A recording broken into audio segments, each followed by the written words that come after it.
ஓம் சக்தி. ஓம் ஆதிபரா சக்தி. ஓம் ஸ்ரீ வராகிதாயே போற்றி.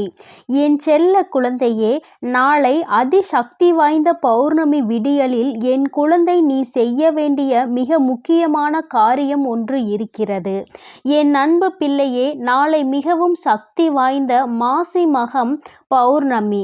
இந்த தினத்தில் உன் குலதெய்வத்திற்கு நான் சொல்கின்ற பொருட்களை மட்டும் நீ வாங்கி கொடுத்து விட்டாயானால் நிச்சயமாக உனக்கு அவர்களினுடைய ஆசீர்வாதங்கள் முழுமையாக நீ கிடைக்க பெற்று விடுவாய்.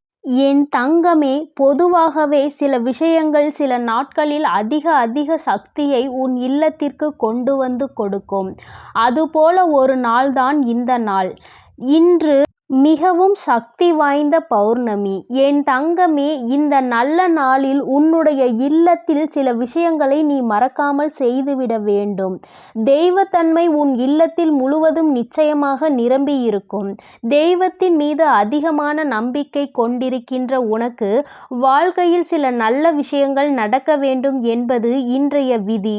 அதை யாராலும் மறக்க முடியாது. அதனால் என் தங்கமே, இன்று நீ செய்கின்ற ஒவ்வொரு செயலும் உனக்கு நிச்சயமாக நல்ல பலன்களை கொடுக்கும் என்பதை மறந்து விடாதே. என் தங்கமே, உன்னுடைய குலதெய்வத்திற்கு மிகவும் பிடித்த செவ்வரளி மாலையை உன்னால் இன்று வாங்க முடிந்தால் உன் குலதெய்வ கோயிலுக்கு நீ வாங்கி கொடு. இன்று உன் குலதெய்வத்தை தரிசிக்க வேண்டிய பாக்கியம் உனக்கு கிடைத்தால் அதைவிட புண்ணியம் வேறு எதுவும் கிடையாது. என் தங்கமே, நீ உன் அருகில் இருக்கும் கோவில்களுக்கு சென்றாலும் சரி, அல்லது உன்னுடைய குலதெய்வ கோயிலுக்கு சென்றாலும் சரி, என் குழந்தையே, நிச்சயமாக இன்று நீ செவ்வரளி மாலையை வாங்கி நீ நிச்சயமாக உன்னுடைய குலதெய்வத்துக்கோ அல்லது உன்னுடைய இஷ்ட தெய்வத்திற்கோ நீ போட்டுவிட வேண்டும்.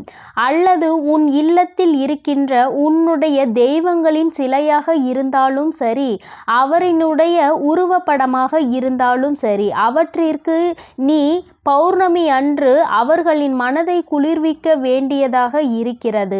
அதற்காக நீ அந்த மாலையை அவர்களுக்கு அணிவிக்க வேண்டும். என் தங்கமே, சிவப்பு வண்ணத்தில் இருக்கின்ற மலரினால் அவரை நிச்சயமாக இன்று உன்னால் திருப்திப்படுத்த முடியும். என் தங்கமே, பொதுவாக அது சக்தி வாய்ந்த நாட்களில் செய்யக்கூடிய மிக முக்கியமான ஒரு விஷயம். உன்னுடைய இல்லத்திற்குள் கல் உப்பினை வாங்கி கொண்டு வைப்பது. அதே போல வெள்ளை வண்ணத்தில் இருக்கின்ற பொருட்களை நீ வாங்கி வைக்கலாம். பௌர்ணமி ஒளியில் நிலா எப்படி வெண்மை நிறமாக உனக்கு காட்சி அளிக்கிறதோ அதே போல வெள்ளை நிறத்தில் இருக்கின்ற கற்கண்டு அல்லது பச்சரிசி என்று ஏதேனும் ஒரு பொருளை இன்று நீ உன் இல்லத்தில் வாங்கி வைக்க வேண்டும். என் தங்கமே, மனம் முழுக்க நம்பிக்கையோடு நீ இதனை செய்ய வேண்டும். என் குழந்தையே, இந்த மாசி மகம் பௌர்ணமியில் என் குழந்தைக்கு உன்னுடைய குலதெய்வத்தினுடைய அருள் முழுமையாக கிடைக்க நீ இது போன்ற செயல்களை எல்லாம் செய்ய வேண்டும். அது மட்டும் அல்லாமல் என் தங்கமே, இன்று குபேர பகவானுக்கு பிடித்த ஊறுகாய் எப்பொழுதுமே உன்னுடைய இல்லத்தில் குறையாமல் நீ பார்த்துக்கொள். வகையான ஊறுகாய் இருக்கும் பொழுது அந்த இடத்தை தேடி குபேர பகவான் ஓடோடி வருவார் என்பது ஐதீகம். என் தங்கமே, இவையெல்லாம் உன்னுடைய இல்லத்தில் நிறைந்திருக்க நிச்சயமாக உன் இல்லத்தில் செல்வ வளம் ஒரு நாளும் குறையாமல் வந்து கொண்டே இருக்கும். இங்கே நிறைய பேர் என்ன நினைக்கிறார்கள் என்று தெரியுமா? கல்லுப்பு இருந்தால் இல்லத்தில் தெய்வத்தன்மை நிறைந்திருக்கும் என்று நினைக்கிறார்கள். அதனால் கல்லுப்பினை அப்படியே வாங்கி வைத்து விடுகிறார்கள். நிச்சயமாக அப்படி வைக்கக்கூடாது. கல் உப்பினை உப்பு வைக்கக்கூடிய ஜாடி அல்லது ஏதேனும் ஒரு பாத்திரத்தில் கொட்டி வைக்க வேண்டும். கண்ணாடி பாத்திரம் அல்லது ஜாடியில் வைத்தால் நிச்சயமாக நல்ல பலன்கள் கிடைக்கும். மண் பாத்திரத்தில் வைத்தாலும் அதிக பலன்கள் கிடைக்கும். செய்கின்ற விஷயத்தை எந்த விதமான சோம்பேறித்தனங்களும் இல்லாமல் செய்ய வேண்டும். தெய்வம் இல்லத்திற்குள் வர வேண்டும் என்று நினைத்துவிட்ட பிறகு ஒருபொழுதும் எந்த விதமான மனதிற்குள் தோய்வும் ஏற்பட்டுவிடக்கூடாது. இன்று ஒரு விஷயத்தை நன்றாக புரிந்து கொள். உன்னுடைய குலதெய்வ கோயிலுக்கு செல்ல வேண்டிய நாள் இந்த பௌர்ணமி நாள். என் தங்கமே, உன்னுடைய குலதெய்வத்திற்கு கோவிலுக்கு இன்று நீ மண்ட வெல்லம் வாங்கி கொடுக்க வேண்டும். அதாவது என் தங்கமே, இன்று நீ உன்னுடைய குலதெய்வ கோயிலுக்கு நிச்சயமாக செல்லும் பொழுது உன்னுடைய இல்லத்திற்கு சர்க்கரையை கொண்டு வந்து வைத்துவிட்டு அதன் பிறகு நாளை நீ கோவிலுக்கு செல்லும் பொழுது அதனை எடுத்து செல். நிச்சயமாக அன்று நீ செய்கின்ற இந்த விஷயத்தினால் உனக்கு நல்ல பலன்கள் கிடைக்கப் போகிறது. என் தங்கமே, ஒவ்வொரு நாளும் உன்னுடைய வாழ்க்கையில் சில விஷயங்களை செய்யும் பொழுது மனதார நம்பிக்கையோடு செய். என் தங்கமே, அதுபோல பௌர்ணமி அன்று நீ உன்னுடைய குலதெய்வ கோயிலுக்கு வாங்கி கொடுக்க வேண்டிய பொருள் குங்குமம். ஒவ்வொரு பௌர்ணமியிலும் நீ உன்னுடைய குலதெய்வத்தினை மனதார வணங்கி இந்த 2 பொருட்களையும் வாங்கி கொடுத்தால் நிச்சயமாக உனக்கு நல்ல பலன்கள் கிடைக்கும் என்பதில் எந்த ஒரு மாற்று கருத்தும் கிடையாது.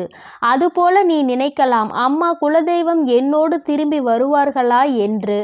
என் தங்கமே, உன் இல்லத்தில் இருக்கின்ற பிரச்சனைகளையெல்லாம் அவர் நிச்சயமாக தீர்த்து வைப்பார். என் தங்கமே, நிச்சயமாக நீ ஒவ்வொரு முறையும் இது போன்று செய்யும் பொழுது அவர்கள் உன்னோடு உன்னுடைய இல்லத்திற்கு வருவார்கள்.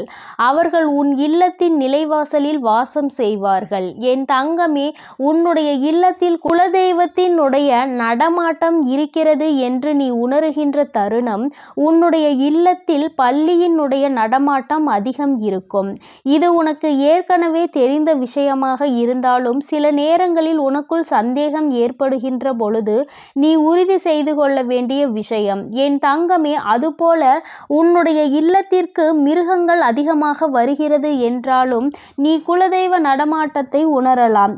மிருகங்கள் என்றால் பசு அல்லது நாய் இது போன்ற உன்னுடைய இல்லத்திற்கு தானாகவே தேடி வந்து வாசலுக்குள் வருகிறது, வீட்டிற்குள் வர முயற்சி செய்கிறது என்றால் உன்னுடைய இல்லத்தில் குலதெய்வத்தின் நடமாட்டம் இருக்கிறது என்பதை உன்னால் உணர முடியும். பொதுவாகவே வெளியில் செல்லும் பொழுது ஏதாவது ஒரு காரியத்தை தொடங்கும் பொழுது உன்னுடைய எதிரில் கருப்பு வண்ணத்தில் நாய் வருகிறது என்றால் என் தங்கமே, நிச்சயமாக அது உனக்கு தெய்வத்தின் அருளை கொடுக்கக்கூடிய அதிசக்தி வாய்ந்த நேரம் என்பதை நீ புரிந்து கொள்ளலாம். பைரவரினுடைய அம்சம்தான் நாய் என்பதை நீ உணர்ந்திருப்பாய்.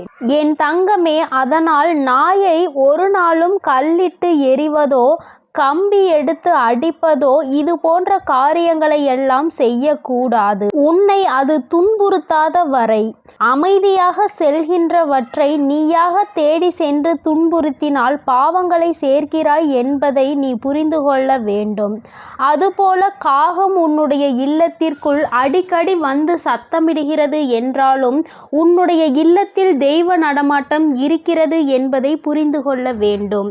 உண்மையில் தெரிந்து கொள்ள வேண்டிய விஷயம் என்ன தெரியுமா? இவையெல்லாம் அடிக்கடி நடக்க வேண்டும். என்றோ ஒரு நாள் வந்தது என்பதற்காக நீ முடிவெடுக்க கூடாது. இவையெல்லாம் உன்னுடைய இல்லத்தில் தொடர்ச்சியாக, அதிலும் குறிப்பாக செவ்வாய்க்கிழமை வெள்ளிக்கிழமைகளில் அதிகம் நடந்தது என்றால் இல்லத்தில் தெய்வ சக்தியினுடைய நடமாட்டமும் உனக்கு தெய்வத்தினுடைய அருளும் முழுமையாக கிடைத்திருக்கிறது என்பதை நீ புரிந்து கொள்ளலாம். என் தங்கமே, உன் வாழ்க்கையில் உனக்கென்று அம்மா சில விஷயங்களை இன்று குறித்து வைத்திருக்கிறேன். அதை நீ சரியாக செய்துவிடு. ஒருவேளை அம்மா இன்று என்னால் கோவிலுக்கு செல்ல முடியாத நிலைமை என்று சொல்வாயானால் என் தங்கமே, மனதார உன்னுடைய தெய்வத்தை வணங்கி உன் இல்லத்தில் இருந்து யார் ஒருவர் கோவிலுக்கு செல்ல முடியுமோ அவர்கள் அந்த பொருளை வாங்கி கொண்டு வைக்க வேண்டும். என் தங்கமே, நிச்சயமாக நீ உன்னுடைய குலதெய்வத்தின் அருளை முழுமையாக பெற்றுக்கொள்வதற்கு பௌர்ணமி அன்று இதை செய்ய வேண்டும். அது மட்டும் அல்லாமல் நீ அடைய நினைக்கின்ற பல விஷயங்களில் அது உனக்கு வெற்றியை கொண்டு வந்து கொடுக்கும். இந்த தாயானவள் உனக்கு நல்ல ஆசிகளை வழங்குகிறேன். என் தங்கமே, பௌர்ணமி போன்ற அதிசக்தி வாய்ந்த நாளை நீ விட்டு விடாதே. உன்னோடு இத்தனை நேரம் அம்மா பேசுவதற்கு காரணம் உன் வாழ்க்கையில் ஏதோ ஒரு நல்ல விஷயம் நடக்கப் போகிறது. அது முடியும் தருவாயில் இருக்கும் பொழுது இது போன்ற நாட்கள் உனக்கு கிடைத்து விட்டது என்றால் தெய்வத்தின் அன்பை நீ மேலும் பெற்றுக்கொள்ள வேண்டும் என்பதனால்தான். என் செல்ல குழந்தைக்கு இந்த அம்மாவினுடைய ஆசீர்வாதங்கள் எப்பொழுதும் முழுமையாக இருக்கும். என் தங்க பிள்ளையே, நீ நல்லதையே நினைத்தால் உன் வாழ்வில் எப்பொழுதும் உனக்கு நல்லது மட்டுமே நடக்கும். ஓம் ஸ்ரீ வராகி தாயே போற்றி போற்றி. ஓம் ஸ்ரீ வராகி தாயே போற்றி போற்றி. ஓம் சக்தி. ஓம் ஆதிபரா சக்தி.